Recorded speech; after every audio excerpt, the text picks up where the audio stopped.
Hello everyone welcome back to my another mini blog. तो आज मोर आउ एक नुआ मिनी ब्लॉग को आपण स्वागत करुच्ची। तो सकाल सकाल उठी गाधे सारी देखे तो भाउजर ठाकुर पूजा सरीगला। तो भाउज आज बहुत सुंदर भाव में ठाकुर को फूल सजई देते। तो पूजा सरीबा परे माउसी घरे आसी पहुँची जाता।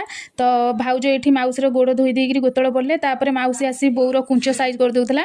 तो बोर शाढ़ी पिंधा सरीबा परे भाउज बोऊ को ये अलता लगे। तापर मुझे चली रेडी होगापी। तो मुझे रेडी हो सारापर आम 3 जण बाहरी गलु राम मंदिर। तो आज थी राम नवमी रामकर जन्मदिन। तापर साई बाबा भी जन्मदिन था। तो आमको बाट कम पड़ो बोली आम बिले बिले चलू मंदिर।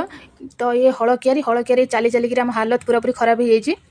तो आसिक पहुँची गलु आम पाखे थी राम मंदिर आम घर पाखे पूरा से तो आम बिले बिले धाइचु मंदिर। तो आसिक देखु तो लंबा लंबा लाइन लगी पूरा गेट पाखु मंदिर जाए। तो बहुत भिड़ था। तो ये जेहेतु एत जोर खरा होगी लोक बहुत कम अच्छा तथापि 3टा धाड़ी होती कि 3टा 4टा बेलू बहुत लोक हो किंतु आहरी अधिका लोक हूँ जेहेतु ए चारिआडे राम मंदिर हो गलानी। तो से कम अच्छा। तो देखा आउ एक नुआ मिनी ब्लॉग रे रही। नमस्कार।